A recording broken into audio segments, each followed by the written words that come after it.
यहाँ भक्ति भी है और ज्ञान भी।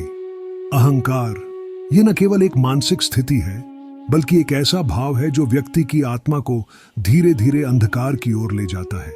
जब हम मैं श्रेष्ठ हूं, मेरे बिना कुछ नहीं या मुझे किसी की जरूरत नहीं जैसे विचारों में जीने लगते हैं, तब यह अहंकार हमें धीरे धीरे मानवता, करुणा और सत्य से दूर ले जाता है। इस ब्रह्मांड में सब कुछ एक सामंजस्य से चलता है। कोई भी अकेले महान नहीं होता, लेकिन जब हम अपने ही अस्तित्व को सबसे बड़ा समझने लगते हैं, तब हम ब्रह्मांडीय व्यवस्था को चुनौती देने लगते हैं, और यही चुनौती अंत में हमें मिटा देती है। अहंकार की सबसे खतरनाक बात यह है कि यह चुपचाप आता है, धीरे धीरे दिल और दिमाग में बसता है। शुरुआत में यह आत्मसम्मान जैसा लगता है, लेकिन फिर यह दूसरों की तुलना में स्वयं को ऊंचा देखने की आदत बना देता है। वह व्यक्ति जो दूसरों की सलाह नहीं सुनता, जो खुद को ही सही मानता है और जो दूसरों की अच्छाइयों को छोटा समझता है, समझ लीजिए कि वह अहंकार के जाल में फंस चुका है।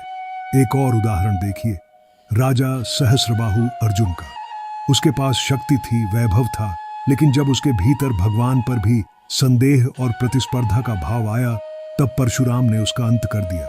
क्यों? क्योंकि उसका अहंकार उसे यह समझा रहा था कि कोई उसे पराजित नहीं कर सकता। अहंकार हमें यह भ्रम देता है कि हम अमर हैं, अजेय हैं, लेकिन सत्य यह है कि हर अहंकारी व्यक्ति के भीतर डर छुपा होता है।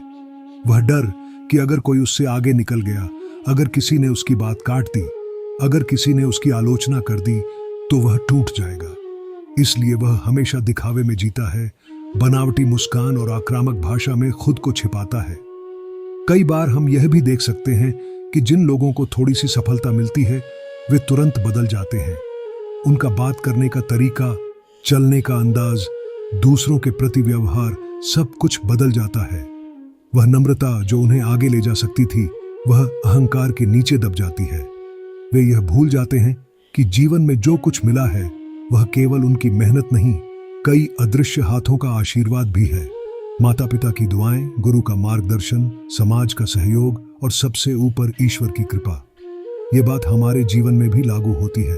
कोई भी ज्ञान, कोई भी शक्ति, कोई भी उपलब्धि तब तक अर्थहीन है जब तक उसमें नम्रता नहीं है। आप देखिए, समुद्र सबसे गहरा होता है, लेकिन वह शांत होता है। आकाश सबसे ऊंचा है, लेकिन वह सबको अपनी छाया देता है। इसी तरह सच्चा महान वही होता है जो अपनी ऊंचाई के बावजूद झुकता है, दूसरों को साथ लेकर चलता है। आज के समाज में हमें यह बार बार देखने को मिलता है कि सोशल मीडिया और दिखावे की दुनिया में लोग अहंकार को ही आत्मसम्मान समझ लेते हैं। वे कहते हैं, मैं जैसा हूं वैसा ही रहूंगा, मुझे बदलने की जरूरत नहीं।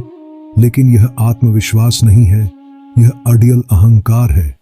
सच्चा आत्मविश्वास वह होता है जो खुद को हर दिन बेहतर बनाने की प्रेरणा देता है, जो दूसरों से सीखने की ललक रखता है। यदि हम गौर करें तो अहंकार हमें अकेला बना देता है। जिस इंसान के भीतर अहंकार होता है, वह लोगों को अपने आसपास नहीं टिकने देता। वह या तो सबको अपने अधीन चाहता है या फिर किसी को नहीं चाहता। लेकिन सच्चाई यह है कि अकेलापन शक्ति नहीं देता, वह तो भीतर से कमजोर करता है। शास्त्रों में कहा गया है, विनम्रता से ज्ञान प्राप्त होता है और अहंकार से अज्ञान का विस्तार होता है। यही कारण है कि भगवान भी तब तक प्रकट नहीं होते जब तक भक्त अपने अहम को त्याग कर शरण में नहीं आता। हम सभी को चाहिए कि हर दिन स्वयं का अवलोकन करें। क्या कहीं हम में भी कोई छोटा या बड़ा अहंकार तो नहीं छिपा है?